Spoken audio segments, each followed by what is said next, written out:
greatest villain of all time, universally recognised and with an indelible impact on popular culture. Come on, that is genius. So terrifying is known by everyone over the age of 6. Each of you, can you just tell me about your relationship with Darth Vader? Star Wars fans hate the movies. I mean, spoiler alert, Star Wars is shit. Well,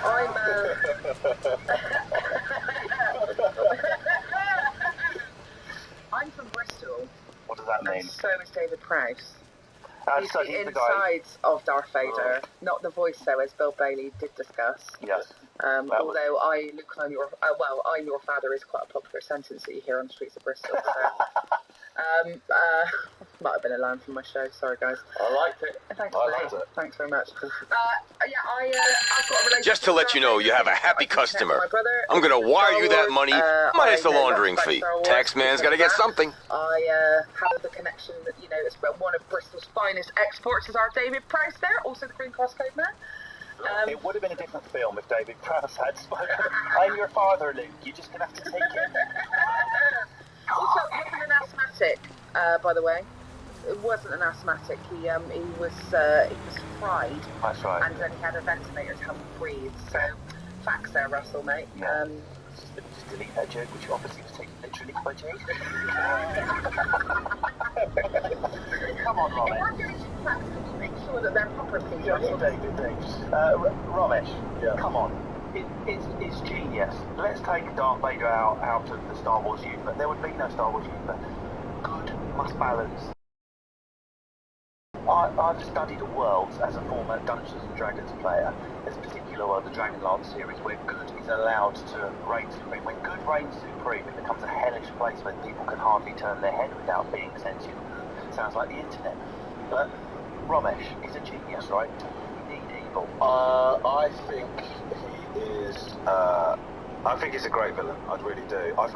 It's unfortunate that they decided to design him with a little knobs and buttons on his chest, because that has not aged well, that look. I mean, I would argue visually Darth Maul is a far superior villain in terms of looking like a complete badass as he turns up to the thing. But Darth Vader's great. Emperor Palpatine though, that's aged quite well. He still looks exactly the same. It does, you're absolutely right. Yeah, you're right. As he pushed it come back to life with animation.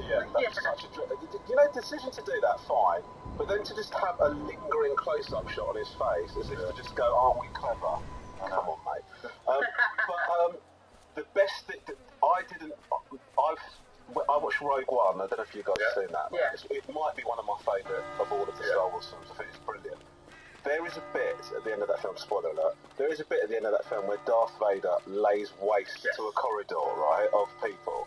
And it is Darth Vader in his pomp, just absolutely at the height of his powers, just romping through the thing, and I nearly cheered I was sat with my son, because my son has only seen Darth Vader on the decline in the previous films, on his way down to struggling, and he's only seen shit Darth Vader. My daughter's going to see my stand-up. And then suddenly I was saying to my son, that's Darth Vader! That's Darth Vader! Yeah. And I do think that is a sign of how iconic that dude is. My son loved Darth Vader before he'd even watched a single Star Wars film. It was just the imagery of it, the idea that it's the whole thing. It is amazing. Yeah, it's really good. It's a genius, right? The Force, for those who don't know, is what the Jedi's possess, like a mystical religious force that unites the universe. Surely Darth Vader had more force, albeit dark, than anyone, and a lightsaber.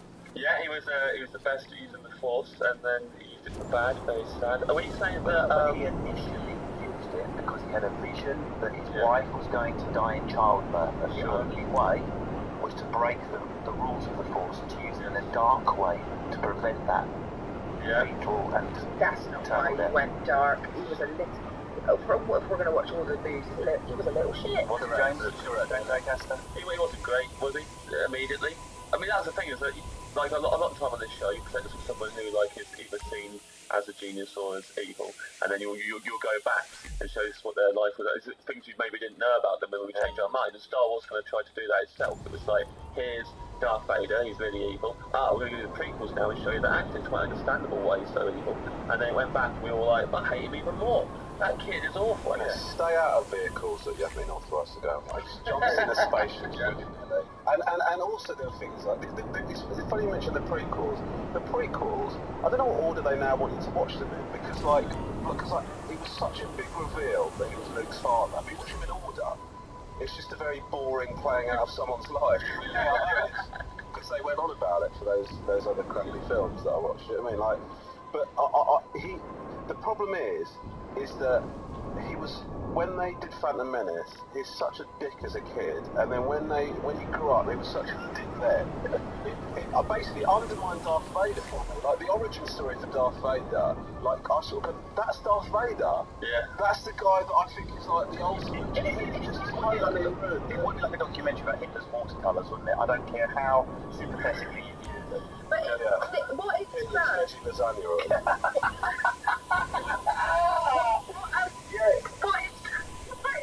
That's nice. What it's done is, and I hate this in movies where there are villains and stuff. It's like, I don't really want to know about his childhood. I just want him to be like really bad and like keep him like that. Like let him wear like the leather, the patent leather, and like choke people and stuff like that. Like, but why are baddies more interesting? It's so frustrating. It's not just in films. Just ask my cousin Chantel, 3 children, 3 dads. Why are baddies evil men normally? They're exciting, or even women. Unpredictable, and good people are predictable, and that's why, like, the unpredictability of Darth Vader is what makes him so sexy. And that's why people prefer Han Solo to Luke Skywalker as well. Yeah. Han Solo. Yeah, whereas Luke Skywalker could always do the right thing. I mean, even R2-D2 was a bit more rebellious than C-3PO. He was just going around causing mischief. Do you like him? And he's quiet, he's mysterious. You know what he's saying, what he's thinking. This is why girls love bastards. Yeah. And if we can change them, if we can reform them, it's quite hot. That's nice. It's quite hot. We better crack on to envelope number 2. I have 3, so James is on 2. Oh, talkie. Did you think it's a talkie when you were little? Talkie.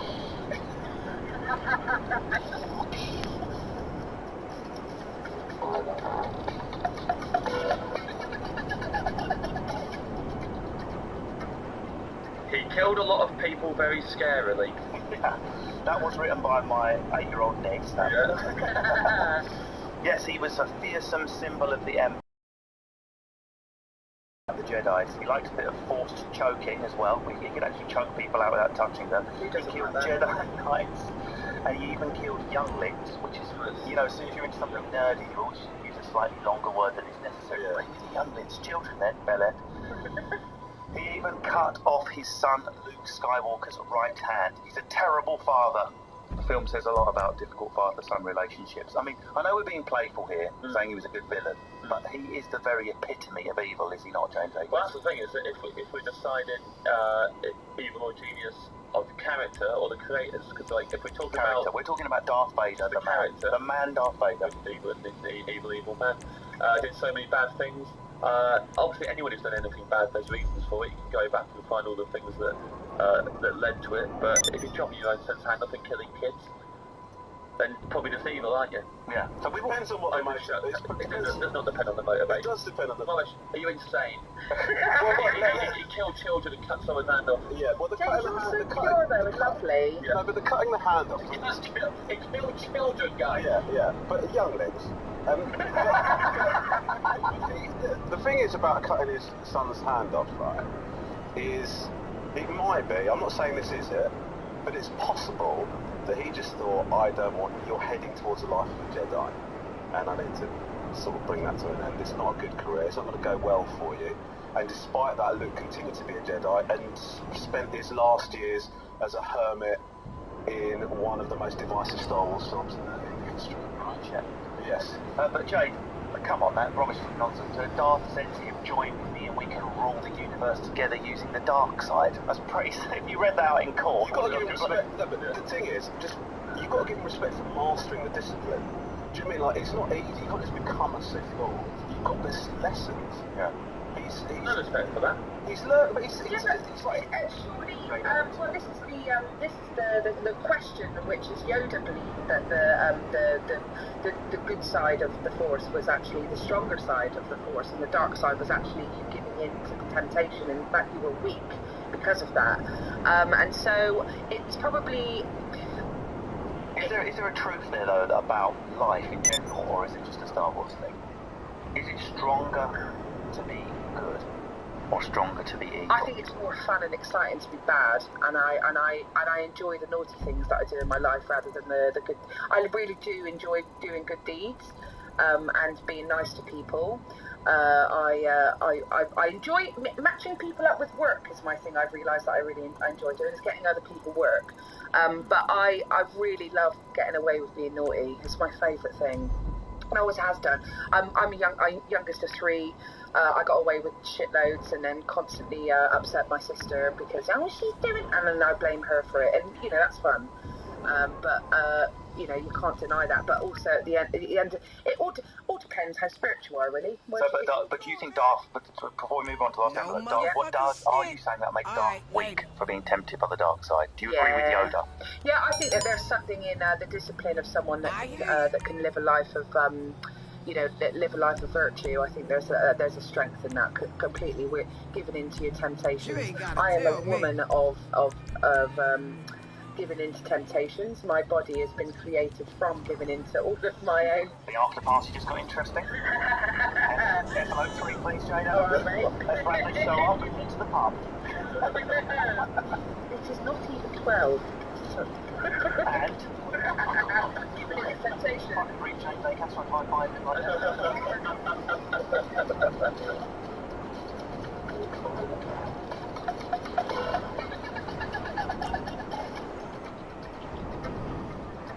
This is he was once a hero and a loving son and husband. Yeah, I mean we've already talked about some of this stuff. And then he went and fucked it all up, and then never came back down from that, really.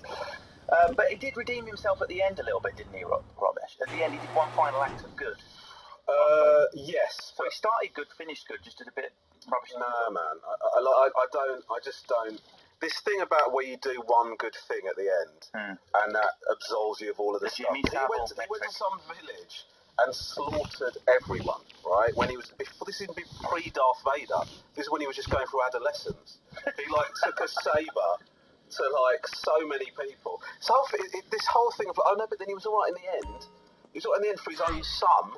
Oh well, whoopsie-doo. Well that excuses the genocide. Come on, mate. There's a character called, I'm a really big Buffy fan, and there's a character called Angel in Buffy, and he has to spend all of eternity saying sorry, basically, for all the people that he slaughters. I don't think they gave Darth Vader near enough. He didn't get enough penance. The other thing, I know that we're not talking about this, but this is just something that's really annoying me, Fred. It's X-Men. The X-Men movies, Magneto, right? Magneto, Charles Xavier keeps going, Magneto, come back, let's have a chat about it. He's killed thousands of people.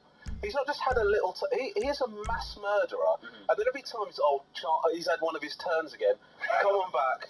It's insane. I just don't buy it. Is there something in that, Jay? If someone's powerful enough, we should try and bring them back to the fold, because keep your enemies closer.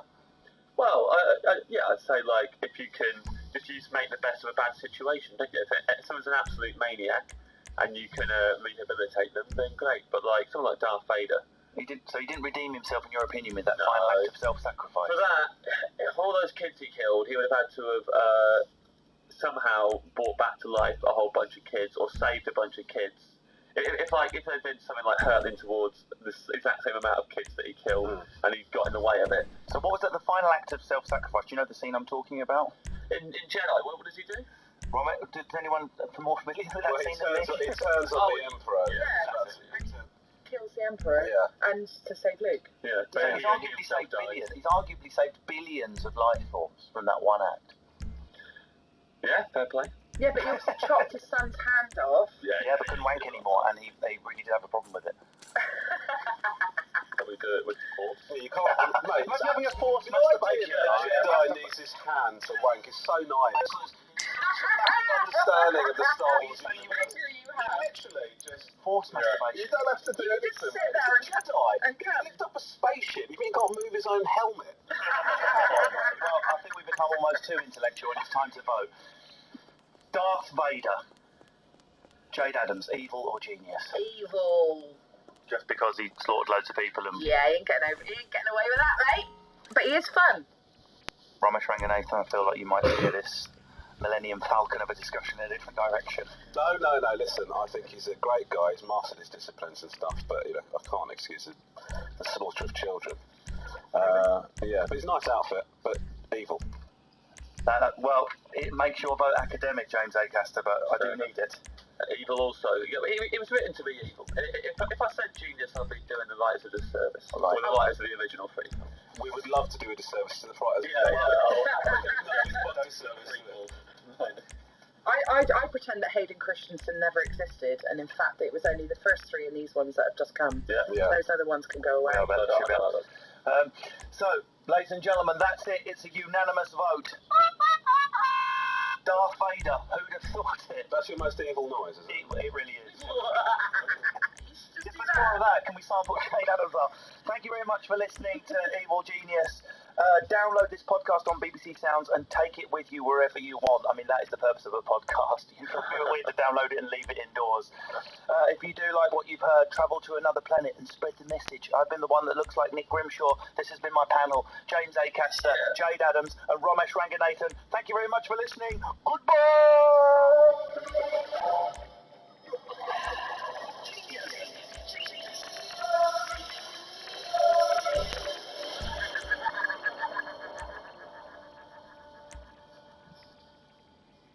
Oh, hi. I see you're listening to a BBC Sounds podcast.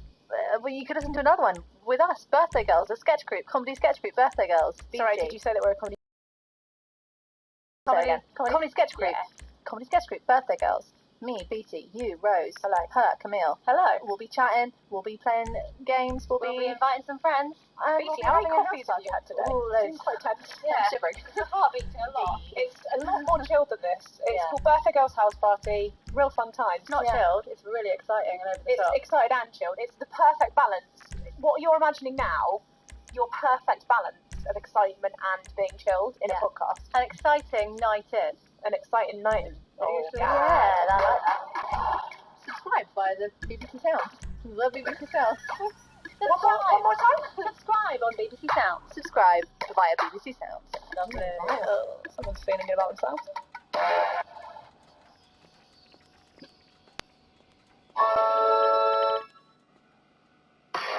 Sky Showtime giver dig de største premierefilm.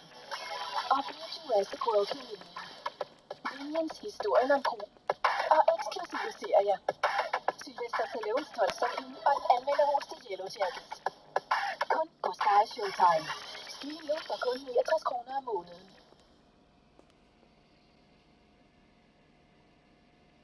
This is the BBC. This podcast is supported by advertising outside the UK. Sky Showtime giver dig de største premierefilm. Oplev Jurassic World filmen, Minions historien om Gru og eksklusive serier. Sylvester Stallones Tolstoy og en anmelderros til Yellow Jackets. Kun på Sky Showtime. Stream nu for kun 69 kroner om måneden.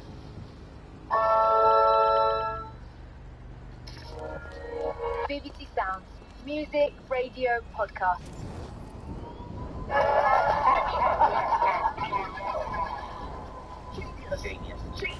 Hello, it is with most humble and magnanimous warmth, sirs, madams, that I welcome you to another instalment of the serialisation of Evil Genius, for even though I am but a toothless and scrofulous rogue, sir, and my morals all askew for want of better learnings, due to the fact I had that my mother did pass hence from laying abed with unseemly gentlemen. Besides all of that, I am your host, Russell Canewell McPod. Yes, it's the Dickens episode. Overwritten, overrated, beardy show-off, or a vital strand in the DNA of what it means to be British. Whatever you think of Dickens, you'll know that on Evil Genius, no lauded person is safe from a dirty dismantling. We even take dirty histories and remantle them. Someone Google if that's legal language. Who'd have thought Hugh Hefner, Series 1, was actually a bit of a feminist? What? On the other hand, it turned out John Lennon was just a wife beating. What can I help you with? Psychological child abusing. So you don't want to get in serious trouble, huh? Okay, leave it with me. Deep into the podcast world, and this week it's everyone's favourite doorstop they pretend to read, Dickens. Our most influential writer since Shakespeare, author of Great Expectations, Oliver Twist, and A Christmas Carol. You might just know him better as the boring geezer off a tenner. Uncle Darren, I'm talking to you. At the end of this lively debate, my panel must... Hey, so, I know you've been there already, but Pooh just called and said I can come through and get a tour of Dre's studio as a thank you for what we did for him. Lamar crazy-ass hers, so you know that fool gonna be there too. But it's gonna be cool. We'll do it whenever it's good for you. And I'm excited for this. Look, bring a friend if you like. This one gonna hit different, alright? Peace, homie. I turned up with a physics professor, nothing to do with kinesis, left, saw some banging stand-up though. Tell us about the Kinetic Comedy Festival. We celebrate comedians from all different walks of life, and so different cultures, genders, everything. And it's all about kind of embracing kind of people's differences, celebrating that rather than, you know, being scared of it, like what seems to happen in society. Love it. Amy Annette, stand-up and host of the show What Women Want. You might also have heard her on Ed Miliband's podcast. She's also the co-editor of the book I Call Myself a Feminist. Has there ever been a leader that provokes an instant smile quite like Ed Miliband? I don't know, it's like remembering Herbies or something, isn't it? I always remember William Hague with that baseball cap at the Notting Hill Carnival Festival. Do you remember that? Yeah. That makes me laugh. He was like, shout out to all my man then, William here. Yeah, exactly. Ed Miliband's podcast, but other things too, the feminist show that I do. Very good show indeed. I take it this isn't a social call. Call back when your brain has started working. And host of How to Kill an Hour podcast. Are you aware of one of the fastest selling products called a Bronzy on the market at the moment? I have used it in the last 24 hours. Season light is when you're putting, from Essex, the law, putting fake tan on, but of course, if you're on your own, you get like what I call a patch of loneliness on your back. So they've developed a long mitt with a bit in the middle like an oven glove. You squirt tan on it and you do your back. And it is called a Bronzy. Oh! That's why we do. Yes, this is a podcast, so I suppose you can't see I am Bronzy by nature. So it's so funny, I was like, Bronzy. He invented it, I need to give him a hug. So before we kick off, attempting to dismantle what is clearly a slam dunk genius, come on, Dickens, end of ep, boom. I thought the best evil we could open with from the panel is, which author should you have read, and you would probably lie and pretend you have, that you've never read one letter of in your entire life? To the point where it's almost evil you've never sat down and read it. Yeah, you can't do Dickens. Oh, okay, never mind. What is it, Dickens? Is it Dickens? Yeah, Dickens. I've always looked at the money, and I see him on there. Never read any of his books. I know. I'm ready to roll. Because I've seen the Muppets version. I'm on it. We'll have your personal vehicle picked up from impound right away. Yeah. It's crazy. Anyone who you who you're at a posh, like, academic dinner party, you pretend to have read, but you've never read a single letter. Well, I studied politics at university, but managed to read not many of the books. Evil. Or do much of the research. Genius. Yes. Got to go 2-1, so living my best life. Yeah. 3 points in the halfway line. Yeah. But so I guess like any, like the Communist Manifesto, any of those like big political tracks. You'd be thrown out of Islington for admitting that. Right, exactly. And I live in North London, but not in Islington, so I'm alright. And anyone you should have read that you're like, I'm going to admit this now, but I've never picked it up, nor even been curious to read a paragraph. Can I be honest? There's no real author that I'd be ashamed to have not read, but there is a set of texts that I fail to read again and again, and that's Terms and Conditions. Never read those. I'm going to call that genius, actually. Yeah. The fact you have the confidence just to tick the box and not read them. It's people like me that read all of them, then go back again, and then check my gas hobs. We have a horrible life. So he's born in 1812 in Portsmouth, the son of a clerk in the Navy, one of 8 children. His early childhood was comfortable and middle class. Disgusting. Wow, that's not middle class if you're one of 8. You're one of 8. You're living comfortably. That's not middle class. That's upper class. He was a sickly little instead became a voracious reader, played elaborate games of make-believe, and put on plays and shows with his siblings. You've only got to add excessive masturbation. It's actually my biography.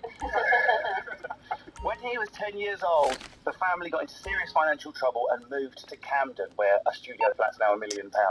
And it was there little Charles got his first taste of London. He was attracted and repulsed by the poverty and squalor. Remember that, it's going to be really important what we're talking about.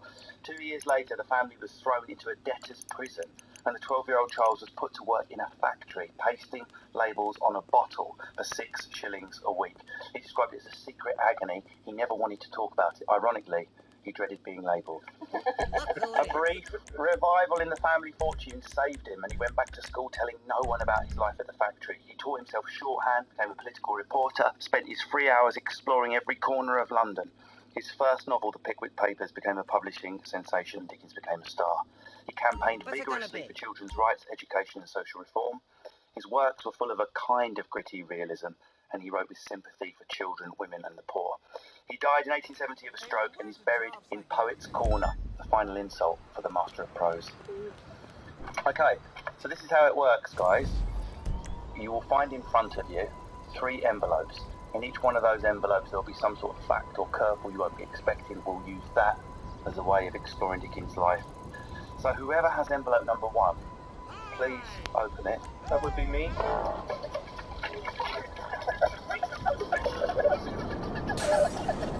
Right, so Charles Dickens left his wife for a teenage actress. Oh. Yeah. Charles Dickens married Catherine Hogarth in 1836, and the marriage was initially happy, but soon soured, so normal. Yeah. He wrote it. All normal so far. They eventually hated each other and fought, or what? Yeah. He wrote in letters that Catherine, at this point, a mother of 10, bearing in mind before he started to write, didn't have enough energy, really, had grown fat, tired, and dull. Oh. He should have gone into poetry, really. That's almost a haiku in itself. And the scandal. 22 years into the marriage, a beautiful bracelet was delivered to the Dickens home. This is such a cliche for such an original novelist. He got a bracelet delivered and the wrong woman opened the package, because it wasn't for Catherine, it was for 17-year-old Ella Turner, an actress in one of Dickens' plays. That is the plot of Love Actually. It is, really. Yeah, when Emma Thompson finds a bracelet, she thinks it's for her, and he gives it, Anne Rickman gives it to his assistant instead. Who knew? Richard Curtis, the thief. And at the end, Martin Cutter goes to a dentist prison. Yeah. So Catherine accused him of having an affair, and he was like, what can I say, I'm a legend, and they were legally separated. He continued the relationship with Ella for 12 years, and they had a secret retreat in France, and he bought her a house and paid her living expenses. When the public found out about the marriage breakdown, he published a melodramatic self-defense in his magazine, going for his wife. Hello, Pegasus Lifestyle Management. How can I help you? Your beautiful new aircraft is waiting at our nearest airfield. We hope you're very happy, madam. Well, he accused her of having a mental disorder and attacking 2 wicked persons, that meant Catherine and his mother-in-law, for dragging the name of the innocent, pure young woman that he was perfectly feasting on through the mud. Dickens kept the truth hidden from the public because he thought it would devastate them to know the secret life of their hero. Well, I reckon I might take a vote now. It's interesting that, like, men in the public eye being protected for the sake of the public from the evil deeds that they've done is something that has come out a lot recently. Rather than, because when a lot of the Me Too stuff isn't necessarily about the act that happened, it's about the cover-up and how most people knew about it, but their salaries depended on it, or their futures depended on it. So I do wonder if it's, you know, him covering it up in quite a melodramatic way is sort of something we've seen throughout history. It's not unusual in that. But also, it's more of a problem when there is crossover between the private misdeed and the public art. So, for example, Harvey Weinstein, although a bastard, he wasn't making a series of films called How to Treat Me in Rape, which would have, in my opinion, taken his movies off the shelf. However, Charles Dickens was giving us stories of pure redemption, love, staying power, purity of the heart whilst doing this. Well, it goes to show that people live in 2 lives, basically. He's saying, doing one thing, and then behind closed doors he's doing another thing. And the fact that, from what he was saying, where he's covering up by being so melodramatic, shutting her down. And it's weird, like, a response like that nowadays would destroy a career, whereas he's got he's appearing on £5 notes, and so it's like, whoa, what's going on here? But I feel like actually only recently would it destroy a career, because a lot of the things with Weinstein is that he would potentially sue you if you came out saying what he's done to you, and people were so afraid of that other producers would not work with actresses he attacked because they knew he told them not to. So actually that cover-up is quite, I think not covering up is very modern now. Do you think that's because of like social media? You can't really cover up, so for example like the Me Too thing, unfold, whereas back then Dickens could just use his power of writing. Well, he had to say right. Yeah, about what you're hearing. Yes, she didn't have a voice in the same way. What would his social media be like? How would you cope? Imagine him coping with the character restriction on Twitter. He wouldn't even be through the first paragraph of his excuse. Which is really melancholy. I think myself, but oh, for Christ's sake, I'm out of character. I suppose it goes to show how society kind of saw these kind of things in their way back then as well, because it almost seems as if you've gotten away with it to me. He was called out for it. A couple of his friends, one or two literary friends, said you're making yourself look like an idiot by attacking your wife in the press. So you made a fool of yourself. As you're going to. Yeah, let's not forget, she was ride or die. She was before the deal. Yeah, she was before the deal. Before the album. Before he dropped Pickwick. Before their expectations. Yeah, when you dropped GE, that's when it blew up. I mean, the Christmas album was cynical, but the money it made. No one minds the Christmas album. So he managed to get away with his cover-up so well that when his daughter later tried to talk about the affair, she was branded mad, like unwell. This was after his death. So his daughter was like, there's time to spit a few home truths about Papa. And everyone's like, this girl's lost the plot. Why we're happy to say that about. So she dropped the diss track after he died. Well, he's very much what you call a Ghostface killer at that point. The rap we've done it. That's something really interesting there. Kids, there were 10 of them. Yeah. So, bearing that in mind, he still was going to drag his ex-wife through the dirt in front of his whole family. So can you imagine? How can you complain about energy if you kids, you know? So, about your mum. I'm going to lay this one last fact on him. During the breakup, Catherine was then banished from the family home, but the children stayed and were discouraged from seeing the mother. That is pretty hard. I think I read that the kids were left with her sister. That her sister was the person who stayed with him. And I bet he stayed platonic with that. Yeah, well, her sisters, his wife's sisters, were a big part of his life. That's right. Wasn't there another 17-year-old that he fell in love with who died in his arms? 17-year-olds in general. He wanted to be buried next to his sister-in-law. I think that's right. He was so obsessed with his sister-in-law he wanted to be buried next to her. Now, I'm not saying anything happened, but that is a bit weird. I don't want to be separated from her dust. Yes. Whoa. You were just saying I want to drink some bathwater. Right, exactly. These days you would just hack and check the DMs and there would be everything. So we're really seeing the manipulator come out then. So, you know, not only is he slandering his wife, but he's now taking the kids away from her. Yeah. It sounds like a man on a power trip. From what you were saying, Marcus, the way he dealt with his wife is insane. Like, I can't comprehend doing that to a woman who was there from the beginning. She's looking after his kids and everything like that. 10 of them, and then he's banishing them. 100% seeing her, and it's like, doesn't matter what you're doing in your career. Nah, mate.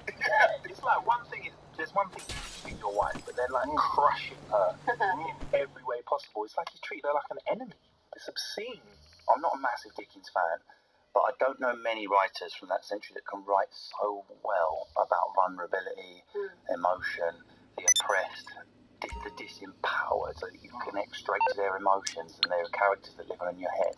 So that means that when he's doing that to his wife, he was hyper aware of how she was feeling. Of course. Doesn't that suggest then to be a genius, you sort of have to be a bit evil? You're always taking from people. I mean, when I was reading about him, I was thinking he sort of sounds like a stand-up. You know, he meets all these people in his life and he's like, that is funny. I'm going to say that. I'm going to use that material. I resent that. Can I use it on stage? Of course.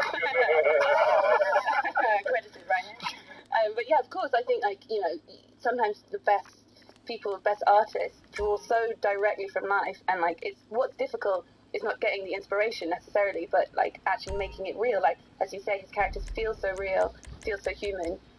To me, to be able to put that on paper, you have to be a bit extra, and maybe that extra is the sort of the evilness. And so people expect him to be this great, vulnerable guy, but actually, he's hard as nails. So he's straying into the sort of psychopath, sociopath kind of direction where he understands what emotion is. I mean, that's strong. But can't feel it. That he does not feel it. It's well known. It's well known that some people that understand these things very well and how they work may not necessarily feel these emotions or have. But they're good at explaining them. Yes. Right. Okay. Well, let's go on to envelope 2.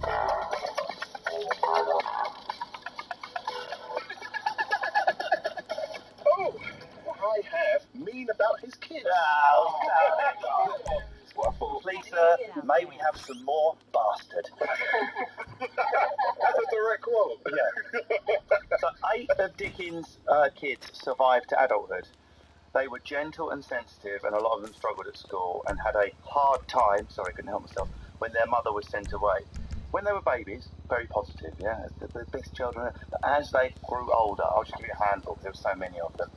Of Charlie, the Charlie Jr., I think he has less fixed purpose and energy than I could have supposed possible in my son.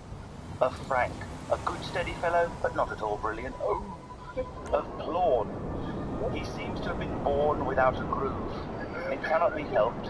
He is not inspiring or imaginative in his own behalf. Wow, these are really like parents. Is that kid Plawn? Plawn was the nickname. Oh, I see. His full name was pornography. He complained of not winning this award for having brought up the largest family ever known with the smallest disposition to do anything for themselves. He sent them abroad as teens to toughen up. He sent Frank to Canada to become a Mountie. Walter went to India to fight. Sensitive Plawn was sent away at 16 to work on a sheep farm in Australia. And Sydney sent to the Navy where he racked up debts. Charlie, his oldest son, said the children of his brain were much more real to him at times than we were. But aren't all parents a bit disappointed with their kids? My mom's quite proud of me. But that's what she says to you. That's not what I heard. But check the diaries. I feel like my friends are quite proud of me, but even if they weren't, I don't think they'd send me to Australia. Like, Well, these days it'd be great. Yeah. Here's your backpack now. Go, please don't make me work in a bar for 6 months. I was getting a tab. It sounds like he's got a thing where he doesn't want kids to be kids. He wants them to like grow up as quick as possible. Okay, we're attempting some discretion here, pretending we're the Postal Service. Got it? Okay, the product's loaded and ready for delivery.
Still here, friend.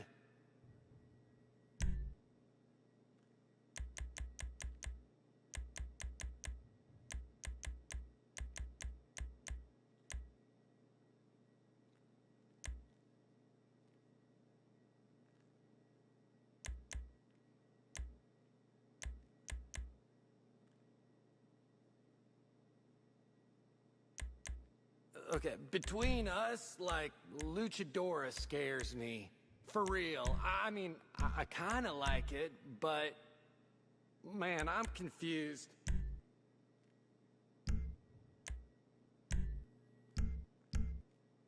Anything I can do?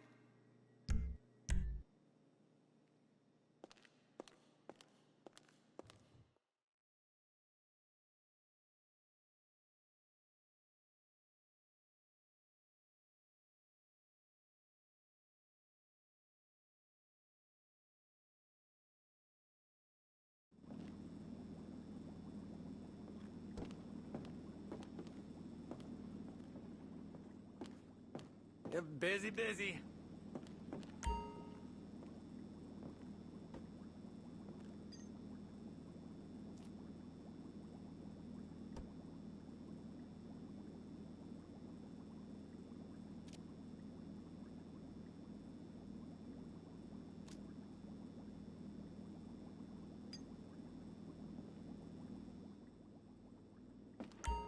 Whoa, don't mind me.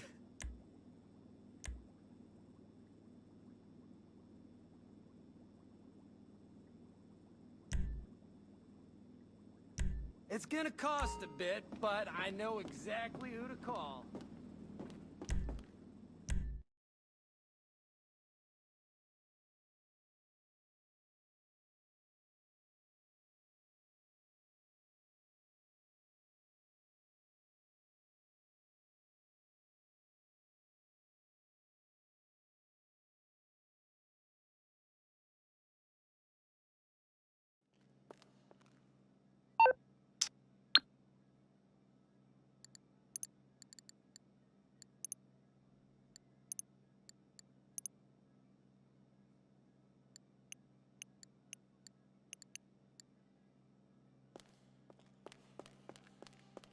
Hi.